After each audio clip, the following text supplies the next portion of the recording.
नमस्कार, evening agenda देख रहे हैं आप और जिंदगी का सबसे बड़ा एजेंडा है मास्क को पहनना, कोविड गाइडलाइंस को फॉलो करना और तमाम वो जो प्रोटोकॉल हैं जो कोविड को लेकर बनाए गए हैं उन्हें फॉलो करना। लॉकडाउन में रियायत मिले तो उसका बेजा इस्तेमाल नहीं करना। इसी के साथ एक अच्छी खबर और दे दें आपको, कोवैक्सीन के दाम घटा दिए गए हैं। भारत बायोटेक इसका प्रोडक्शन करती है।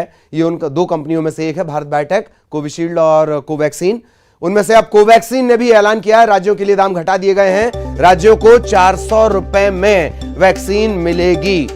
कोविशील्ड के बाद भारत बायोटेक ने भी, सीरम इंस्टीट्यूट के बाद भारत बायोटेक ने भी ऐलान किया है कोरोना की वैक्सीन जो कोवैक्सीन के नाम से आती है भारत बायोटेक की, उसने अपना दाम घटा दिया है। राज्यों को अब 400 रुपए में कोवैक्सीन मिलेगी।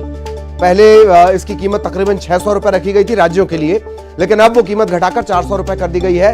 ये ऐलान किया है कोवैक्सीन यानी भारत बायोटेक की तरफ से। कोविशील्ड के बाद अब कोवैक्सीन के दाम भी घटा दिए गए हैं।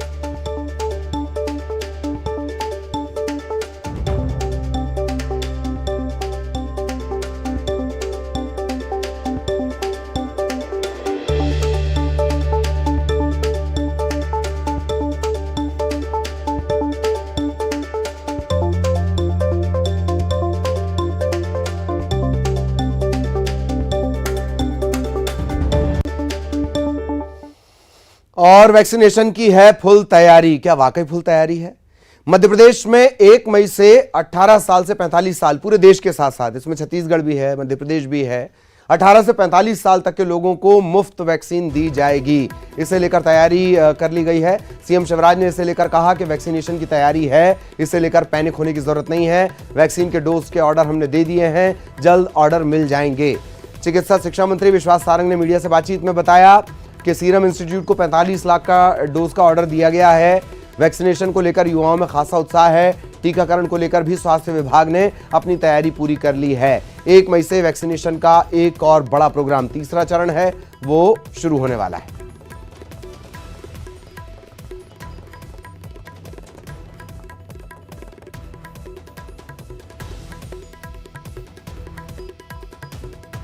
वैक्सीनेशन का काम भी हमारा चल रहा है, अभी 45 प्लस का चल रहा है। हमने डोजेज के लिए ऑर्डर दिए 18 साल से ऊपर की उम्र के लिए। अभी तक उसके बारे में क्लियरिटी नहीं है, क्योंकि जिन कंपनियों को हमने ऑर्डर दिए वो कब तक आपूर्ति करेंगे ये अभी तक नहीं बताया है।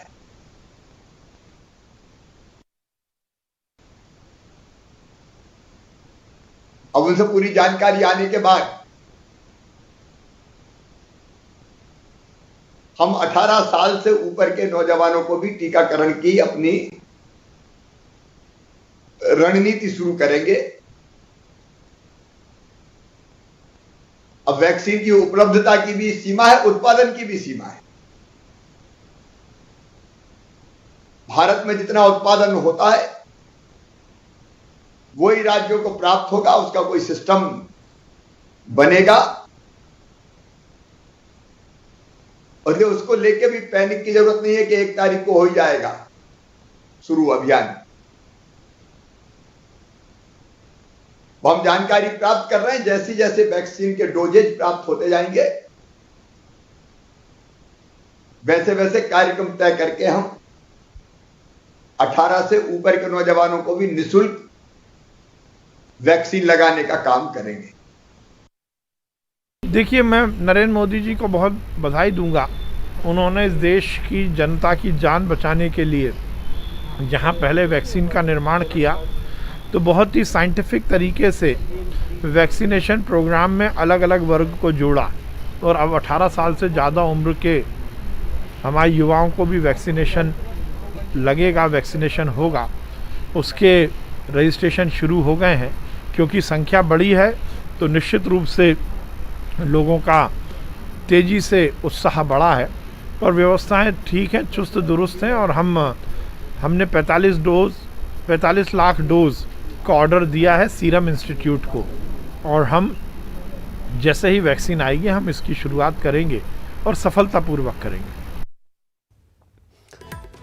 चुस्त दुरुस्त व्यवस्थाओं का दावा किया जा रहा है। सुशील कौशिक ग्वालियर से हमारे सहयोगी हमारे साथ जुड़े हुए हैं, मनोज राठौर भोपाल से हमारे साथ जुड़े हुए हैं। लेकिन हर चीज जो नजर आती है क्या वो वही है, इसे समझने के लिए भोपाल हमारे जो सीनियर एडिटर हैं न्यूज़ 18 मध्य प्रदेश के प्रवीण दुबे साहब, वो भी हमारे साथ बने हुए हैं। आप दोनों के पास मैं आऊंगा, सुशील मनोज, व्यवस्थाओं को लेकर। पहले प्रवीण दुबे साहब के पास हम चलेंगे। प्रवीण जी, एक बात कि मुख्यमंत्री का मैं शब्द से आपको सेंटेंस बताता हूं कि अभी ये जरूरी नहीं कि शुरू हो जाए अभियान। एक दूसरे चरण और तीसरे चरण के बीच बदहवासी, अवसाद, आक्रोश, उन्माद, ये सभी नजर आया है। इन सब के बीच 1 मई कैसे देख रहे हैं आप? देखिए, ये ललित जी केवल मध्य प्रदेश के संदर्भ में नहीं है। अगर आप देखें तो छत्तीसगढ़ के सीएम भूपेश बघेल ने भी अभी आज कहा था कि हम पैसा देने तैयार हैं, हमको वैक्सीन मिले तो। उनका मतलब शब्द यही था कि भाई हम तो पैसे दे के वैक्सीन लेने तैयार हैं, लेकिन हमको मिले तो। कुल जमा बात यही है कि इन्होंने सरकारों ने जिस तरह से तेजी से कोरोना को लेकर आपदा बढ़ी, महामारी बढ़ी और कैजुअलिटी रेट बढ़ा, तो इन्हें लगा कि वैक्सीनेशन तेज करना चाहिए। और उस संख्या में जाहिर सी बात है कि वैक्सीन की उपलब्धता नहीं है। तो अगर ये शब्दशः मुख्यमंत्री शिवराज सिंह चौहान कहते कि 1 मई से शायद नहीं होगा वैक्सीनेशन, तो ये उल्टा पड़ जाता।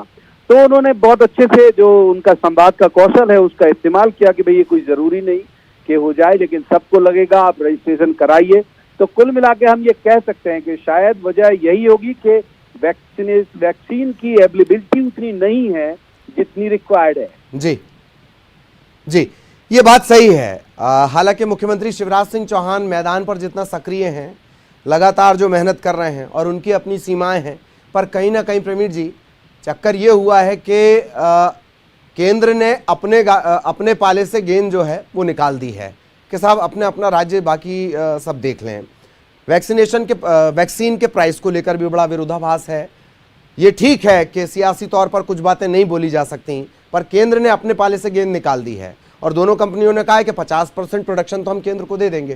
प्रवीण जी बिल्कुल ठीक कह रहे हैं ललित जी। और मुश्किल इस सब में पूरी ये, अब आप देखिए कि अव्वल जो ये नंबर खरीदे गए थे, मतलब जो वैक्सीन बुक की गई है मध्य प्रदेश सरकार की तरफ से, वो रिक्वायर्ड जो जरूरत है उससे कम है।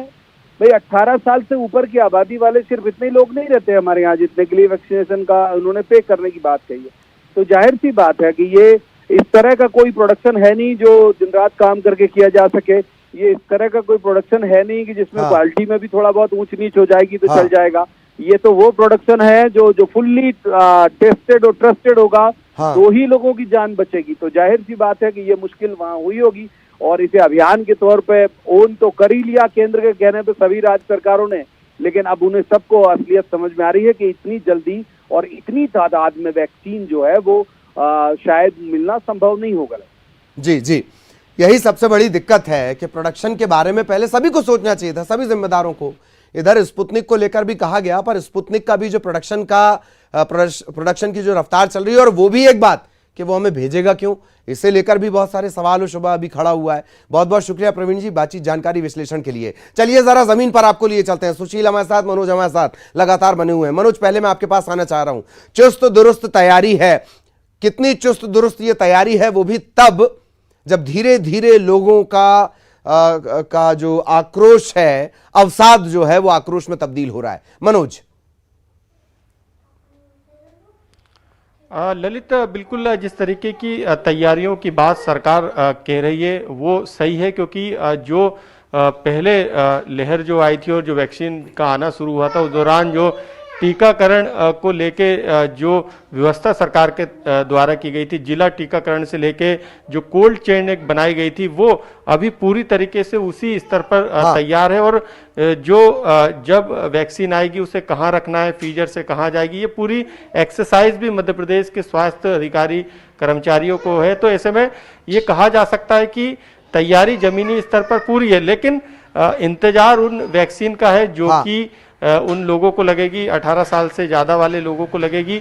लेकिन जो संख्या है वो कहीं ना कहीं प्रवीण जी जैसा बता रहे थे कि वो संख्या जनसंख्या के हिसाब से कम है, क्योंकि अभी जो रजिस्ट्रेशन हो रहा है उसमें दिक्कत यही आ रही है कि जो समय है वो भरने में वो जो मध्य प्रदेश के लिहाज से और जिलों के हिसाब से जो स्थान आ रहा है वहां पर भी गफलत है। इसके अलावा तारीख को लेकर भी गफलत है, तो कई लोग के रजिस्ट्रेशन भी नहीं हो पा रहे। इस तरीके की शिकायतें भी निकल कर आई है। तो ऐसे में वैक्सीनेशन को लेकर तैयारियां तो है, लेकिन जब तक वैक्सीन नहीं मिलेगी, क्योंकि अभी भी 45 साल से ऊपर 60 साल तक उम्र वालों को सेकेंड डोज भी कई लोगों को लगना है, फ्रंट लाइन वर्कर उनको भी लगना है सेकेंड डोज। तो ऐसे में उसकी पूर्ति तो हो जाएगी जो अभी वैक्सीनेशन जो स्टॉक में है मध्य प्रदेश में, लेकिन 18 साल के ऊपर वालों को जो वैक्सीनेशन का प्रोग्राम जो अभियान बना है ललित, उसमें जरूर दिक्कत आएगी जब तक वैक्सीन नहीं आ जाती। संभवतः हो सकता है कि 1 तारीख से अभियान मध्य प्रदेश में शुरू ना हो, क्योंकि सीएम ने कहा है कि वैक्सीनेशन कब आएगी ये भी अभी कंपनियों ने बताया नहीं है। जी जी जी, मनोज हमारे साथ लगातार बने हुए हैं। और मनोज, राष्ट्रभक्ति को लेकर भी थोड़ी अपन चर्चा करेंगे और इस बात को लेकर भी कि केंद्र और राज्य के बीच जो ब्लूप्रिंट कोऑर्डिनेशन होना चाहिए किसी एक वैक्सीनेशन को लेकर। वैक्सीनेशन दरअसल पूरे दर्शक समझ लें कि ये हलवा है नहीं जिसको हम यूं ही चाहे कर लें। पल्स पोलियो इतने सालों बाद हम एक प्रॉपर रोटेशन में लेकर आए हैं, और आपातकाल की स्थिति में जब हम वैक्सीनेशन दे रहे हैं तो कितनी तैयारी है, दोनों तरफ से होनी चाहिए, किसी एक की जिम्मेदारी नहीं है ये। सुशील, मैं आपके पास आना चाहूंगा, क्या तैयारियां, एक बात।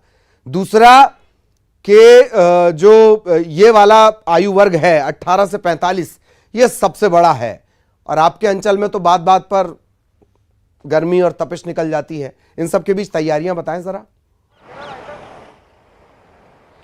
बिल्कुल, देखिए अभी जो वैक्सीनेशन चल रहा है 45 से 60 वर्ष उम्र के लोगों के लिए, उसमें भी अभी हालात जो है उतने बेहतर नहीं हो पा रहे हैं। दरअसल 25,000 लोगों को रोज़ टीकाकरण की यहाँ पर टारगेट रखा गया था, लेकिन 7 से 8,000 के लगभग लोगों को यहाँ टीका लग पा रहा है। दूसरे डोज जिन लोगों को लगना है उनको भी बड़ी दिक्कतें हो रही है कि टीके उपलब्ध नहीं हो पा रहे हैं।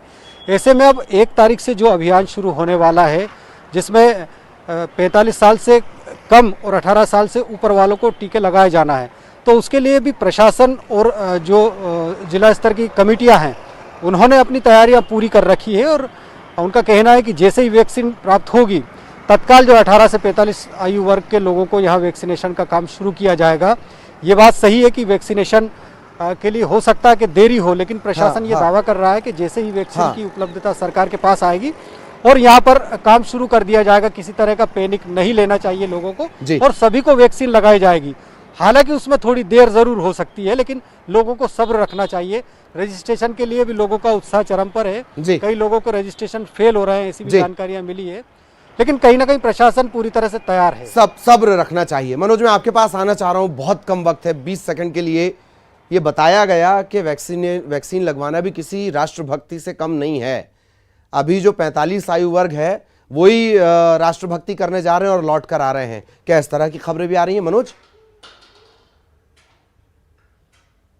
आज बिल्कुल सियासी बयान वैक्सीनेशन को लेके, व्यवस्थाओं को लेके, चाहे वो कांग्रेस हो या बीजेपी हो, उनकी तरफ से लगातार आ रहे हैं। और खुद बड़े नेता बीजेपी के इस तरीके की देशभक्ति की बातें कर रहे हैं, लेकिन देशभक्ति तभी संभव हो पाएगी जब तक उसकी रिक्वायरमेंट पूरी नहीं होगी, क्योंकि वैक्सीनेशन को लेके तैयारियां जरूर ललित है, लेकिन उन तैयारियों के पीछे की हालात देखें तो वो जमीनी स्तर पर नजर नहीं आते हैं। ऐसे में आने वाले 1 मई से जो अभियान है वो किस तरीके से शुरू होगा, ये सबसे बड़ी चुनौती सरकार के सामने है। जी जी, बिना योजना के युद्ध काल में युद्ध कैसे किया जाता है। हालांकि मैं फिर अपील कर रहा हूं, सब सब्र रखें, सबको टीका मिलेगा। बहुत बहुत शुक्रिया सुशील आपका, मनोज आपका, इस तमाम जानकारी के लिए। हमारे सहयोगी सुशील और मनोज हमारे साथ जुड़े हुए थे। यहां एक ब्रेक के लिए रुक रहे हैं।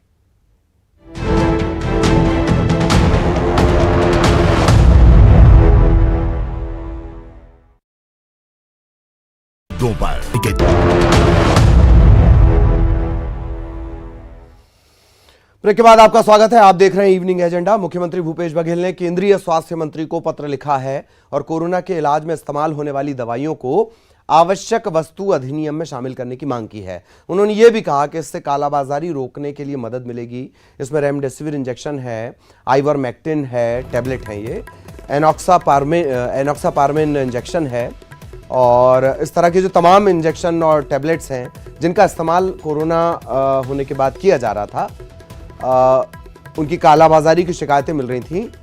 उसे इस अधिनियम में शामिल किया जाए।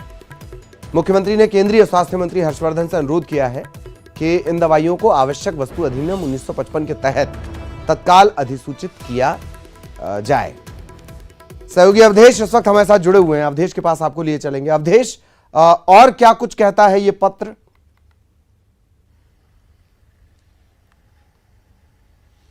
देखिए, पत्र यही कहता है कि काफी देर से लिखा हुआ एक बेहतर पत्र माना जा सकता है, क्योंकि न केवल छत्तीसगढ़ बल्कि पूरे देश में जो स्थितियां हैं इस तरह की दवाइयों की, वो एकदम से शॉर्टेज है, कालाबाजारी, जमाखोरी की लगातार शिकायतें मिल रही है। छत्तीसगढ़ में भी कमोबेश यही स्थिति बनी हुई है कि तमाम दवाइयां, जो 6 दवाइयों का जिक्र किया गया पत्र में, ये दवाई या तो स्टॉक पे नहीं है या तो प्रशासनिक व्यवस्था ये है कि रेमडेसिविर जो इंजेक्शन है वो सीधे प्रशासन के द्वारा जो अस्पताल है वहां पर जरूरत के हिसाब से भेजा जाएगा, लेकिन बावजूद उसके जो निजी अस्पताल है वो पर्ची लिख के दे देते हैं और मरीज के जो परिजन हो इधर उधर भटकते रहते एक एक वाइल इंजेक्शन लेने के लिए। तो स्थितियां ये है।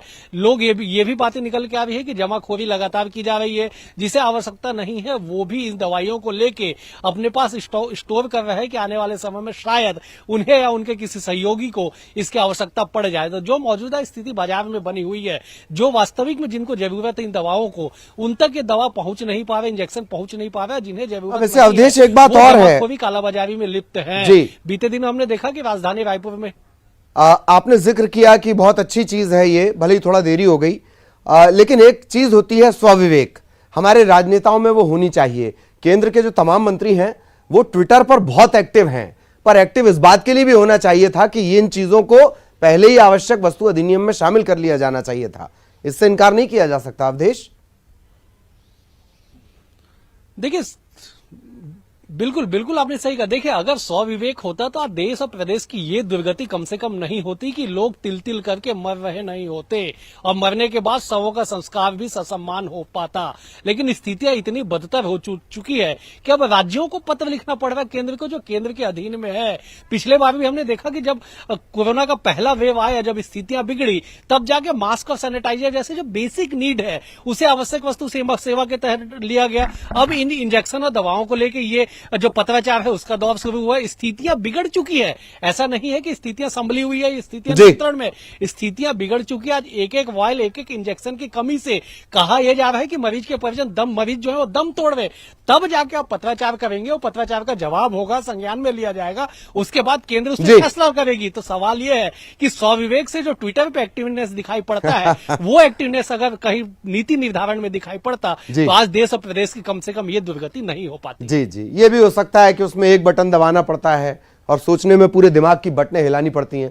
बहुत बहुत शुक्रिया अवधेश आपका इस तमाम जानकारी के लिए। सहयोगी अवधेश हमारे साथ जुड़े हुए थे और इसी के साथ इवनिंग एजेंडा में इतना ही।